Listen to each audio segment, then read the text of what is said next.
start, let's say, go Pats! What's up? Anyway, did you come out to hear me go for the buffet, the dinner? But I came to this district as a police officer back in the 60s, the early 60s, when the South End was a very different place than it is today. It's not even the same.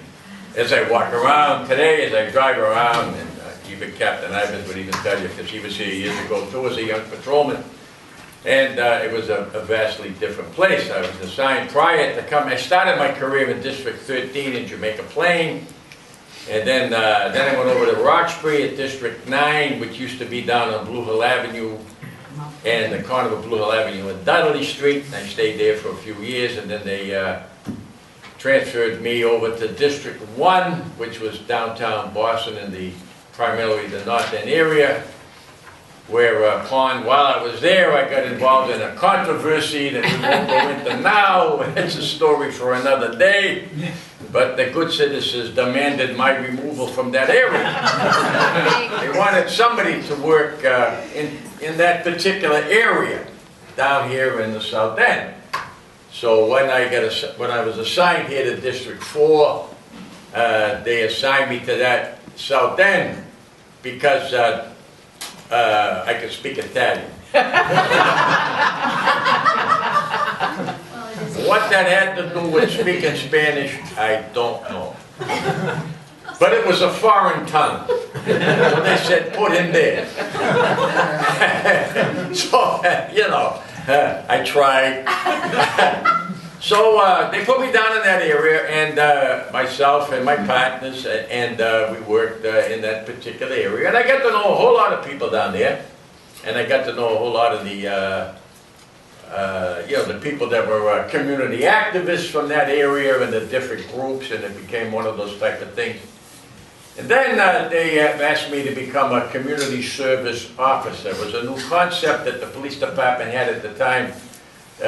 Prior to that, it's kind of a long story, I won't go into it, but the police department, they wanted the police department to have more contact with the general public. And then they said to me, all the different communities around the city, they have a newspaper, a local newspaper. You have the West Roxbury Transcript, you have the Parkway Transcript, the North End had the Gazetta, Brighton had a newspaper, East Boston had a local newspaper.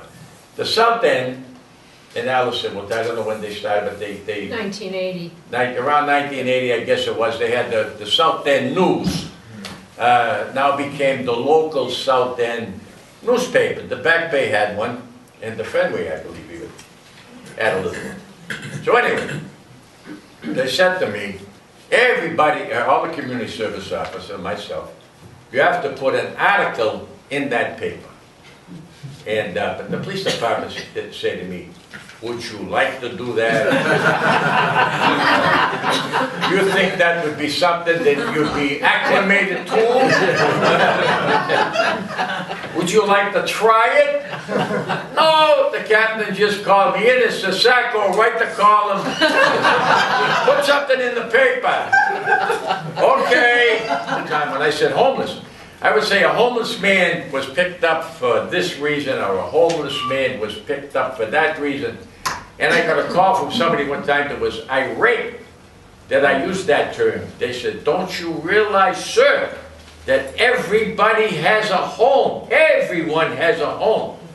Whether it's a home, or it's the Pine Street Inn, or it's the cardboard box in an alley. It's a home. The man was right, he had a point.